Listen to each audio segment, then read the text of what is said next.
Hey guys, welcome back to my YouTube channel nursing education Adda. तो friends, आज हम पढ़ेंगे एक न्यू टॉपिक, ऑस्टियोआर्थराइटिस। तो क्या होता है ऑस्टियोआर्थराइटिस? ये एक मस्कुलोस्केलेटल का डिसऑर्डर है। ऑस्टियोआर्थराइटिस आपने बहुत बार सुना होगा, जैसे ओल्ड एज होती है तो घुटनों में दर्द होने लगता है ना। तो उसी में ये प्रॉब्लम होती है ऑस्टियोआर्थराइटिस।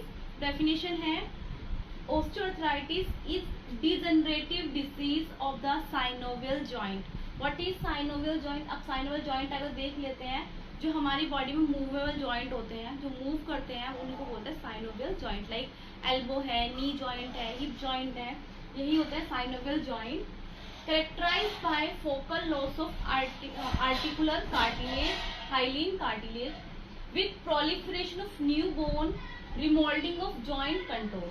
इसका मतलब है कि एक पर्सन का कोई भी ऑस्टियोआर्थराइटिस में क्या होता है, जो पर्सन के साइनोवियल जॉइंट है उनका डीजनरेशन होने लगता है, ठीक है।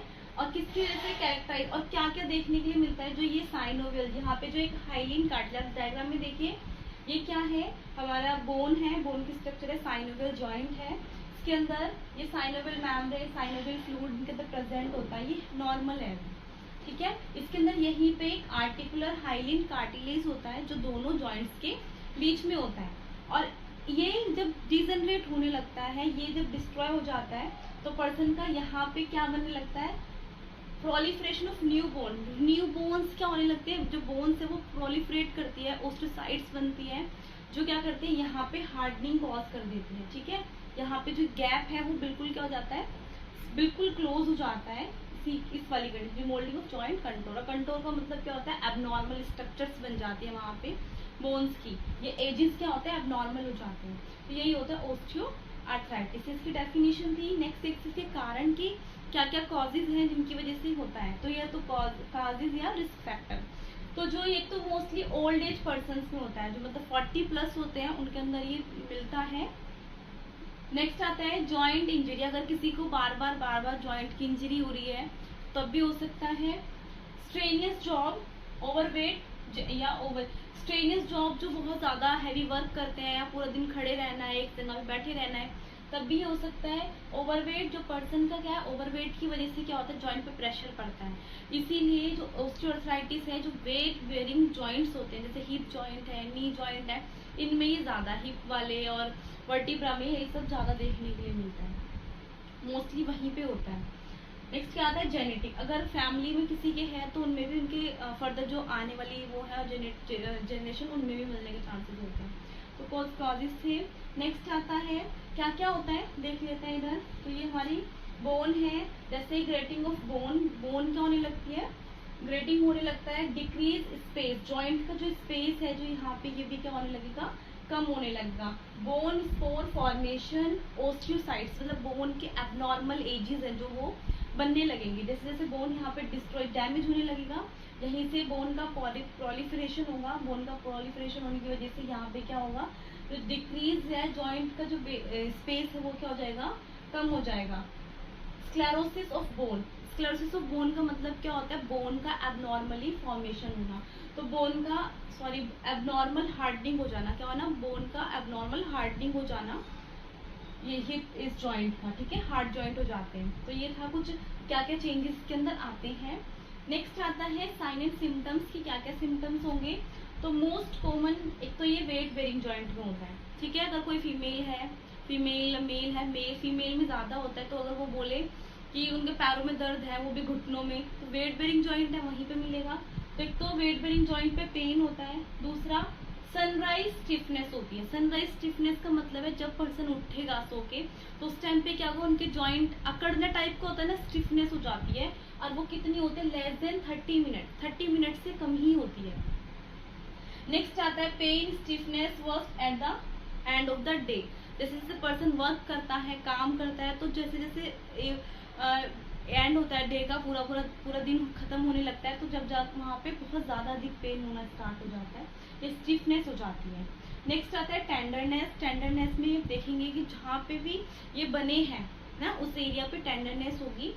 ओवर ग्रोथ क्यों हो रही है वहाँ पे, क्योंकि ओवर ग्रोथ हो जा रही है। अभी हमने पढ़ा था ना, एबनॉर्मल हार्डनिंग हो जाती है, एबनॉर्मलिटी, तो हार्डनिंग ओवर ग्रोथ हो जाती है।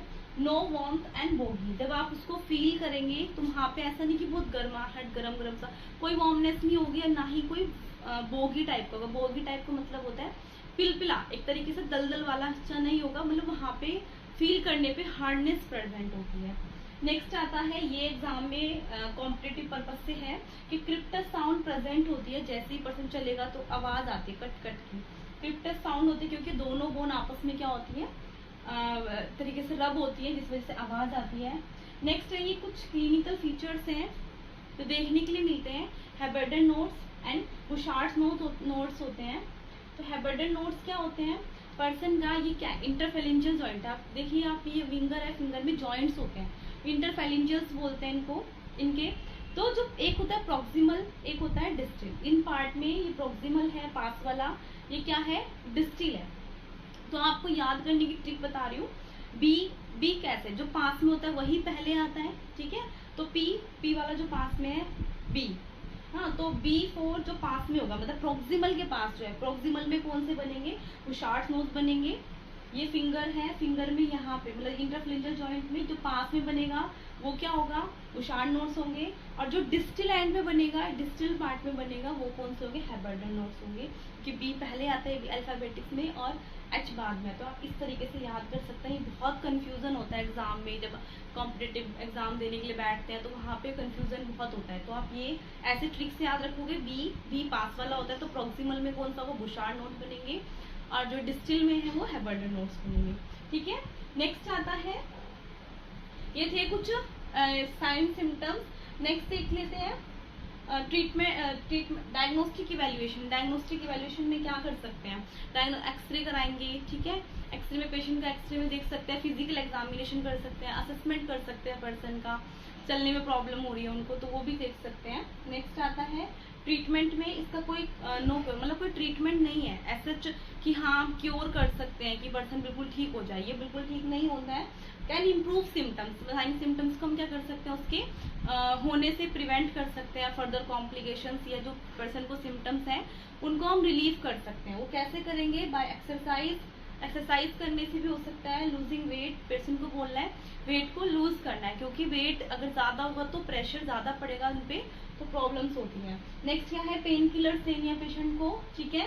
और स्टेरॉइड, स्टेरॉइड क्या करेगा, उनके इन्फ्लामेशन को कम करेगा, तो ये देना है। नेक्स्ट आता है सर्जिकल मैनेजमेंट। सर्जिकल मैनेजमेंट में क्या करेंगे, जॉइंट रिप्लेसमेंट, इसमें क्या करना है, जॉइंट को रिप्लेस करना है। जैसे आर्टिफिशियल प्रोस्थेसिस लगा देते हैं ऑस्टियोआर्थराइटिस में, आपने सुना भी हो घुटने बदलवा दिए, वो यही होता है कि जॉइंट को रिप्लेस कराना है, फिर with the help of artificial prosthesis जो बनते हैं उनसे रिप्लेस कराना है। नेक्स्ट होता है ओस्टेक्टोमी, इसमें क्या करता है, रिमूव जॉइंट या बोन्स को क्या करना है, उस टाइम से क्या करना है, रिमूव कर लेना है वहाँ उस वाली बोन को। नेक्स्ट आता है arthroscopic bone realignment, with the help of scope क्या करना है, बोन को रीअलाइनमेंट करना है। अगर वो डिसबैलेंस है, डिसलोकेट हो गई, तो उसको प्रॉपर रीअलाइनमेंट कराना है। तो ये कुछ सर्जिकल मैनेजमेंट था। नेक्स्ट आता है नर्सिंग मैनेजमेंट। नर्सिंग मैनेजमेंट में क्या करेंगे, तो आपको पर्सन को क्या करना है, गाइड करना है कि कैसे आपको बैठना है, उठना है। सुबह मॉर्निंग में एकदम से उठ के मतलब चलना नहीं है, क्योंकि 30 मिनट्स तक क्या रहता है, लेस देन 30 मिनट उसको स्टिफनेस रहेगी, तो आप वहाँ पे उनको गाइड करेंगे। नेक्स्ट क्या है, पर्सन का अगर बहुत ज़्यादा पेन हो रहा है, स्टिफनेस हो रही है, तो वहाँ पे वो hot and cold application apply करके क्या कर सकता है, अपने सिम्टम्स को रिलीव कर सकता है। दूसरा, पेशेंट को अगर बहुत ज़्यादा पेन है तो स्ट्रेनियस एक्सरसाइज नहीं करनी है, और अगर रिस्क को इंजरी है, मतलब पेशेंट को इंजरी होने के चांसेस हैं, तो वो किसी असिस्टेंस को साथ में लेके अपना काम करे, घर का हैवी वर्क ना करे, तो ये आपको थोड़ा गाइड करना है। इसके अलावा नर्सिंग डायग्नोसिस होते हैं कुछ, तो प्रायोरिटी के अकॉर्डिंग है।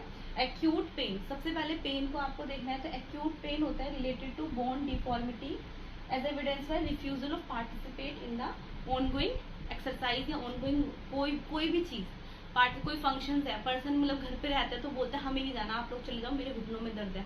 तो इसका मतलब दर्द या उस टाइम उनकी एक प्रायोरिटी है कि उनको पेन है, तो आपको ये असिस्ट करना है और उनको एडवाइस करना है। या फिर इम्प्लीमेंटेशन क्या करोगे, पहले तो असेसमेंट कर लिया, उसके बाद में पेन किलर दे दी, उनको एक्सरसाइज नहीं करना है, हैवी वर्क नहीं करना है। अगर वो नहीं पार्टिसिपेट करना चाहते तो उनको थोड़ा रेस्ट करवाना है, नॉर्मल एक्सरसाइज करानी है, थोड़ा थोड़ा मूवमेंट कराना है और पोजीशन चेंज करानी है। अगर एक ही पोजीशन पे रहेंगे तो पेन होता है, थोड़ा उनको रेगुलरली पोजीशन चेंज करानी है और एक्टिव मोशन वाली एक्सरसाइज करानी है। ठीक है। दूसरा आता है impaired physical mobility related to pain, restricted joint movement. Next है रिस्क फॉर इंजरी। ये भी एक होता है कि पेन होता है तो इम्बैलेंस हो जाते हैं, पर्सन का मतलब बैलेंस नहीं बन पाता है, तो उस टाइम पे भी क्या करना है, आपको इंजरी से पेशेंट को प्रिवेंट करना है। तो असिस्टेंट प्रोवाइड कर सकते हैं, है ना, और उनको थोड़ा थोड़ा ज़्यादा हैवी स्ट्रेसेस एक्सरसाइज वर्क नहीं करने देना है। तो ये कुछ थे ऑस्टियोआर्थराइटिस के बारे में। नेक्स्ट वीडियो में मिलते हैं नेक्स्ट टॉपिक के साथ, तब तक के लिए आप पढ़ते रहिए।